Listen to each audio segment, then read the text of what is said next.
जय हिंद दोस्तों, आज हम पढ़ेंगे इलेक्ट्रिसिटी। इलेक्ट्रिसिटी का हमारे जीवन में क्या उपयोग होता है करेंगे, देखते हैं। देखो, इलेक्ट्रिसिटी क्या होती है? इलेक्ट्रिसिटी विद्युत।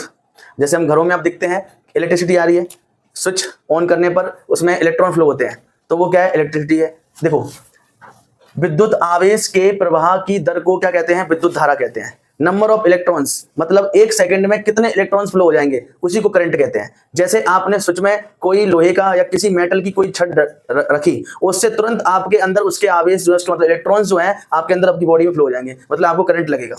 कुछ करंट ऐसे होते हैं, जैसे मैं आपको समझा दूं, दो तरह की चीजें होती हैं। एक होता है एसी करंट, एक होता है एसी करंट, और एक होता है डीसी करंट। एसी को बोलते हैं हम अल्टरनेटिव करंट। अल्टरनेटिव करंट मतलब क्या होता है? इस तरह की ये लाइन खींची गई है, यहां सर ये 0 पॉइंट है। एसी करंट क्या होगा? एक बार ऊपर जाएगा और एक बार नीचे सर्कल बनाएगा, मतलब एक बार जो है अपने आप को क्या करेगा? एसी करंट 0 पर करेगा, ठीक है। और इसकी फ्रिक्वेंसी पूछता है, तो भारत में 50 हर्ट्ज फ्रिक्वेंसी होती है ऊपर जाने की, और 50 हर्ट्ज होती है नीचे आने की। इलेक्ट्रिसिटी में क्या होता है? अल्टरनेटिव करंट बोलते हैं, ठीक है। डीसी करंट क्या होता है? डीसी करंट जो होता है वो डायरेक्ट करंट होता है। डीसी करंट, डीसी करंट में लॉसेस ज्यादा होते हैं, एसी करंट में लॉसेस कम होते हैं। मतलब एसी करंट, जब आप किसी इंसान में बिजली प्रवाहित हो जाएगी, जब किसी को बिजली का करंट झटका लगेगा, तो एसी उसको एक बार क्या करेगा? फेंक देगा पीछे की तरफ। अब वो उस पर डिपेंड करता है, जिसके अर्थिंग ज्यादा ले रखी है, या पानी में खड़ा हुआ है, या नंगे पैर खड़ा हुआ है, तो वो बिजली से मर भी सकता है। और डायरेक्ट करंट जो होता है वो उसको नहीं छोड़ता है, ठीक है। मतलब इंसान को, बॉडी को, पर्टिकुलर बॉडी को वो छोड़ता नहीं है, ठीक है। यहाँ पे पूरा खेल किसका है हम देखेंगे? इलेक्ट्रॉन्स और चार्ज का पूरा खेल है। किसका खेल है पूरा? इलेक्ट्रॉन और चार्ज का। दूसरा देखो पॉइंट है, आवेश प्रवाह की रचना इलेक्ट्रॉनों द्वारा होती है। जो चार्ज होता है वो किस पर डिपेंड करता है? जैसे हमने ऊपर वाली लाइन में पढ़ा था कि फ्लो ऑफ इलेक्ट्रॉन्स, जितने ज्यादा इलेक्ट्रॉन्स फ्लो होंगे उसी को क्या बोलेंगे? विद्युत धारा बनाएगा। यहाँ पर क्या है? आवेश प्रवाह की रचना इलेक्ट्रॉनों द्वारा होती है, मतलब इलेक्ट्रॉन पे डिपेंड करती है किसकी? आवेश। आवेश की प्रवाह धारा किस पर डिपेंड करती है? इलेक्ट्रॉन के ऊपर डिपेंड करती है। तो यहाँ पे देखिए, विद्युत धारा का ऐसा यूनिट क्या है? सबसे इंपॉर्टेंट क्वेश्चन तो यही हो गया, जनरली एग्जाम में पूछता है। तो क्या होता है इसका विद्युत धारा का? एम्पियर। क्या होगा? एम्पियर। इसको कैपिटल ए से डिनोट करेंगे, ठीक है। फिर दूसरा क्वेश्चन है, विद्युत आवेश का एसआई मात्रक क्या होता है? तो आप बोलोगे कूलाम। क्या बोलोगे? कूलाम। इसको कैपिटल सी से रिप्रेजेंट करा जाता है, ठीक है। फिर इसका है, एक आवेश चार्ज में कितने इलेक्ट्रॉन होते हैं? एक आवेश चार्ज में कितने इलेक्ट्रॉन होंगे? तो 6 × 10⁻18 क्या इलेक्ट्रॉन? कितना इलेक्ट्रॉन होगा? 18 इलेक्ट्रॉन होगा। अब यहाँ पे क्या आएगा? विद्युत धारा।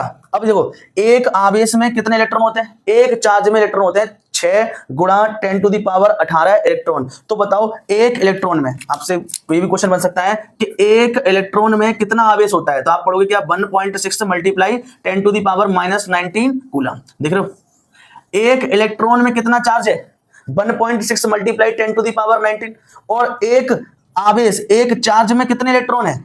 एक चार्ज इलेक्ट्रॉन है 6 × 10⁻18। और यही वो आवेश है जो एक सेकंड में प्रवाहित इलेक्ट्रॉन हो जाते हैं। इसी की वजह से हमें जो शरीर में क्या लगता है? करंट लगता है। इसी की वजह से क्या है? धारा प्रवाहित होती है। दूसरा यहाँ पे देखो क्वेश्चन बनेगा, इंपॉर्टेंट है कि एक विद्युत धारा मिली एम्पियर, ये कौन सा एम्पियर है? ये मिली एम्पियर। तो मिली एम्पियर कैसे बोलेंगे? 10⁻3 माइनस का 3, ये मिली एम्पियर हो गया। और माइक्रो एम्पियर की बात आएगी तो क्या बोलोगे आप? 10⁻⁻6। ये समझ लो, ये माइनस का मतलब समझ लो आप कि अगर मिली एम्पियर की बात करा जा रहा है तो 1/1000 मिली एम्पियर की बात ही होगी। अब यहाँ पे मैंने सर्किट बनाया है, ये लैंप, ये अमीटर हो गया। हमें कैसे पता लगेगा कि सर्किट में विद्युत धारा प्रवाहित हो रही है या विद्युत धारा प्रवाहित नहीं हो रही है? कभी कभार हम मल्टीमीटर का यूज करते हैं, जो इलेक्ट्रिसिटी या इलेक्ट्रॉनिक वाले में यूज होता है। तो हम यहाँ पर अमीटर का यूज करते हैं। किसका यूज करते हैं? अमीटर को। पहला क्वेश्चन ये बनता है कि विद्युत धारा वाले सर्किट में विद्युत धारा को मापने के लिए किसका यूज किया जाता है? किसका यूज करेगा? अमीटर का यूज किया जाता है। और अमीटर किस श्रेणी में, किस मतलब क्रम में लगाया जाएगा? पैरेलल लगाया जाएगा या वो सीरीज में लगाया जाएगा? तो पहली धारणा कि अमीटर को विद्युत धारा मापने के लिए सीरीज क्रम में जोड़ा जाता है। किस क्रम में जोड़ा जाता है? इसको बोलते हैं सर्किट में सीरीडी क्रम, मतलब होता है सीरीज क्रम में जोड़ा गया है। अब ये क्या है? अमीटर है। आप देख रहे हो यहां से क्या है? धारा फ्लो हो रही है, क्या करंट फ्लो हो रहा है। करंट की डायरेक्शन क्या है? करंट डायरेक्शन है +2 नेगेटिव। अब यहां पे देखो, इलेक्ट्रॉन की डायरेक्शन क्या होगी? अगर करंट की डायरेक्शन +2, जैसे करंट है, करंट की डायरेक्शन कैसी है? पॉजिटिव टू नेगेटिव होती है। तो इलेक्ट्रॉन की धारा, इलेक्ट्रॉन का फ्लो कैसा होगा? नेगेटिव टू पॉजिटिव होगा। इलेक्ट्रॉन उल्टे चलते हैं। धारा अगर +2 माइनस है तो इलेक्ट्रॉन -2 प्लस चलेंगे। ये सब एनसीईआरटी के डाटा से मैं आपको बता रहा हूं। सर्किट में करंट को मापने के लिए किसका यूज किया जाता है? अमीटर का यूज किया जाता है। अमीटर किस क्रम में लगाया जाएगा? तो अमीटर को श्रेणी क्रम में जोड़ा जाएगा, सीरीज क्रम में जोड़ा जाएगा, ठीक है। तो ये आप नोट करेंगे, ठीक है। पॉज कर दो, समझ आया?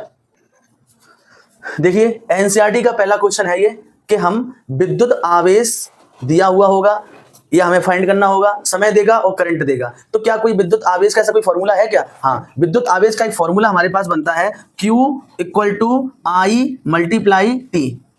ये विद्युत आवेश का फॉर्मूला होता है। Q मान हो गया चार्ज, आवेश, I हो गया क्या? करंट, T हो गया क्या? समय, टाइम। और एक चीज ध्यान रखना, समय को हमेशा हम किस में लेंगे? मिनट में दे या हावर में दे, समय को हम हमेशा लेंगे सेकंड में।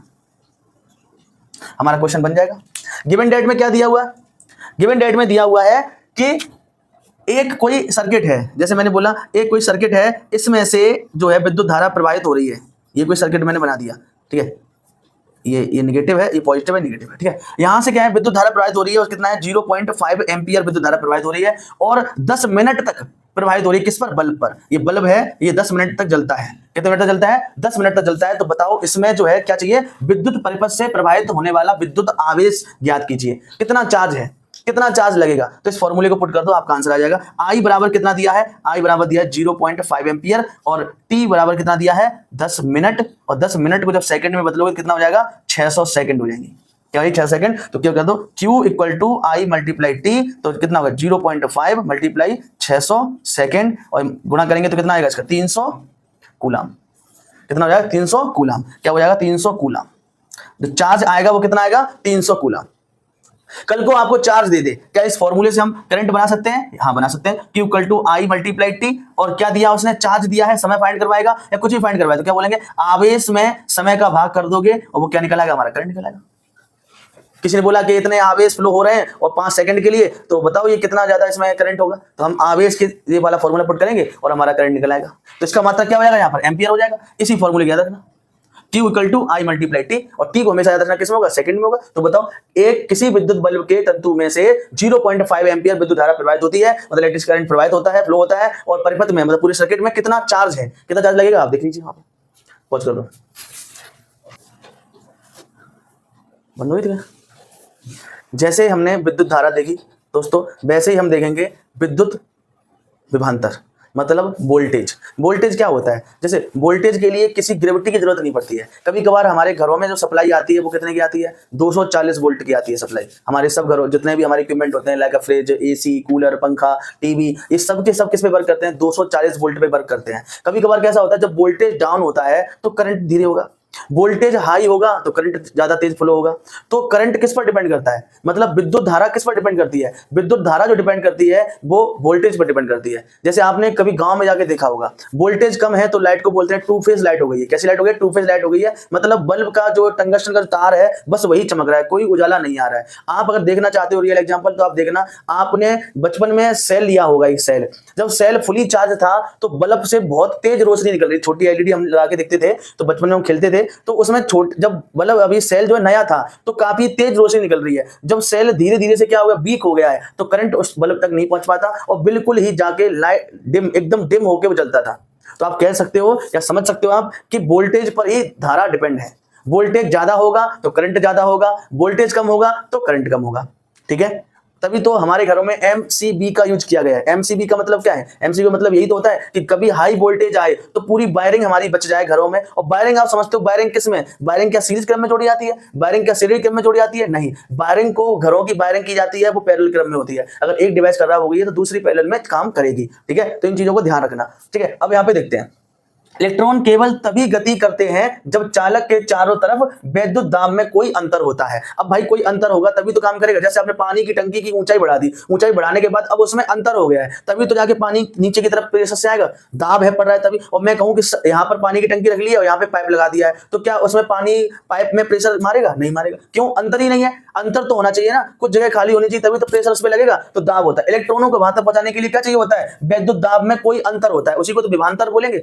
विभवांतर का मतलब कि अंतर कितना है, इसमें कितने अंतर स्पीड से आ रहा है। विद्युत परिपथ के दो बिंदुओं के बीच विद्युत विभवांतर है। आवेश को एक बिंदु से, मतलब फिर से वही चार्ज आ गया, आवेश को मतलब चार्ज को इस पॉइंट से लेकर इस पॉइंट तक पहुंचाया गया, मतलब चार्ज को यहां से उठा के कहां पहुंचा दिया गया? यहां से पहुंचा दिया गया है। तो इसको क्या बोला गया? कार्य। हमने फिजिक्स में ही पढ़ा था, कार्य क्या होता है? बल गुणा बल की दिशा में विस्थापन, उसी को तो कार्य बोलते हैं। तो देखो ये यहां से चार्ज उठा के इस जगह पहुंचा दिया गया चार्ज, और कितनी स्पीड से पहुंचा गया तो करंट बढ़ जाता है उस स्पीड से। तो समझ में आ गया। अब देखो वोल्टेज बराबर क्या होता है? वोल्टेज बराबर होता है किया गया कार्य, आवेश को उठा के जो काम किया गया है और बट्टे में जो आवेश था उसका, तो हम बोल सकते हैं V इक्वल टू क्या है, W/Q। अगर वोल्टेज पूछ रहा है, वर्क दिया है, चार्ज दिया है, वोल्टेज पूछ रहा है, आप निकाल लोगे। कल को वोल्टेज ना दे और सिर्फ चार्ज दे तो क्या आप बताओ, Q के जगह आप ये वाला फॉर्मूला लगा सकते हो, I × T। बताओ कल को इनमें से कोई चीज दे दे और बोले हमें वोल्टेज निकालना है, बोले हमें कार्य निकालना है, तो हमें ध्यान रखना पड़ेगा आवेश बराबर क्या होता है, विद्युत धारा मल्टीप्लाई समय, और समय को हमेशा किस में लेंगे हम, सेकंड में लेंगे। यहां पर देखो वोल्टेज बराबर क्या होगा, कार्य बट्टा कितना हो गया, आवेश, चार्ज। तो इसका ऐसा यूनिट क्या होता है, वोल्ट, मतलब विभवांतर। वोल्टेज की ऐसा यूनिट क्या होगी, वोल्ट भी होगी। ठीक है, यहाँ पे देखो 1 वोल्ट बराबर क्या होगा, 1 वोल्ट बराबर होता है 1 जूल पर कूलाम इनवर्स 1। मतलब अब मैं कहूं 1 जूल अपॉन 1 कूलाम ही तो होगा। अब कूलाम जो ऊपर जाएगा तो माइनस का हो जाएगा, नहीं हो जाएगा, तो मतलब 1 वोल्ट का यूनिट आप देख लेना जूल। अब कल को ये दूसरी चीजों में करेगा, किलोग्राम वाले में लगा तो वो भी मात्रक हो सकता है, यूनिट कभी बदलता नहीं है, एनर्जी और कार्य का मात्रक क्या होता है, समान होता है। अब यहाँ पे देखो क्या सर्किट में हम कैसे पता लगाएंगे, सर्किट में अब जैसे हम इलेक्ट्रिसिटी पढ़ रहे थे तो विद्युत धारा देखा, तो विद्युत धारा को मेजरमेंट करने के लिए हम अमीटर लगाते हैं, तो अमीटर हम किस में लगाएंगे, अमीटर हम श्रेणी क्रम में लगाएंगे। और वोल्ट जब वोल्ट नापेंगे, क्या वोल्ट मीटर जो हम लगाएंगे जो क्या करेगा, वोल्टेज को मापेगा, उसको किस में लगाएंगे, पैरेलल क्रम में लगाएंगे। तो दोनों चीजें कैसी होती है, उल्टी उल्टी होती है। अब जो इससे अंतर लगा लो, जैसे ये लाइन मैंने खींच दी है और ये लाइन मैंने खींच दी है, अब बताओ ये दोनों एक दूसरे की थोड़ी तो कहीं ना कहीं तो पैरेलल हैं, तो समझ लेना कि वोल्ट मीटर किस में लगाया जाता है, पैरेलल क्रम में लगाया जाता है। काफी कंफ्यूजन वाले क्वेश्चन होते हैं, अमीटर लगाया जाता है सीरीज में और वोल्ट मीटर लगाया जाता है पैरेलल में। फिर इसके आगे वाला देखेंगे, वॉच करता हूं, अब समझ में आया। देखो मेरे भाई, जैसे हमने इलेक्ट्रिसिटी का क्वेश्चन किया था वैसे ही इसमें एक इंपॉर्टेंट क्वेश्चन आता है, एनसीईआरटी का ही मैं पूरा सॉल्यूशन कराऊंगा आपको, जो रेलवे में बहुत ज्यादा यूजफुल होगा। ये क्वेश्चन देखो आप, 2 वोल्ट विभवांतर के 2 बिंदुओं के बीच, 2 बिंदुओं के बीच बात हो रही है, आप सुन एक पॉइंट समझो, 2 बिंदु, ये 2 बिंदु है, यहां से लेकर विभवांतर बताया गया है, 12 वोल्ट का विभवांतर है, मतलब 12 वोल्ट का है, और 2 कूलाम आवेश को ले जाने में कितना कार्य करेगा, मतलब यहां से 2 कूलाम आवेश यहां से ट्रांसफर करके इस पॉइंट पर पहुंचाने में कितना 12 वोल्ट का तो यूज हो रहा है, और यहां से यहां तक में जो कार्य हुआ है वो क्या है। हमने अभी एक फॉर्मूला पढ़ा था, वो फॉर्मूला क्या था, वो फॉर्मूला ये तो था V = W/Q। अब हमारे पास गिवन डेट में क्या है, वोल्टेज दिया है 12 वोल्ट, और हमें क्या दिया है बताओ, हमें Q दिया है, आवेश दिया है 2, ये तो दिया है, तो हमें W निकालना है। तो देखो W बराबर क्या हो जाएगा इस फॉर्मूले से, वोल्टेज मल्टीप्लाई आवेश हो जाएगा। तो W बराबर क्या हुआ, देखो इसकी वैल्यू पुट कर दो, 12 वोल्ट मल्टीप्लाई, और ये क्या हो जाएगा तुम्हारा 12 × 2 मतलब 24 जूल, 24 जूल इसका आंसर होगा। मतलब क्या कह रहा है, 2 बिंदुओं तक, एक बिंदु से दूसरे बिंदु तक 2 कूलाम आवेश ले जाने के लिए 12 वोल्ट की आवश्यकता होती है। तो बताओ कितना कार्य किया है, कितना कार्य किया है, 24 जूल कार्य किया है। ऐसे तमाम एग्जाम में आप बैठोगे रेलवे के में, same to same question NCERT से फंसेंगे। किसी दूसरी बुक को मत पढ़ो, सिर्फ एनसीईआरटी पढ़ो, जितना हो सके उतने चैप्टर पढ़ो, सिर्फ एनसीईआरटी। गारंटी से आपकी साइंस क्वालिफाई होगी अच्छे नंबरों से, 30 में 29 प्लस बना के आओगे आप, 30 के 30 बना के आओगे।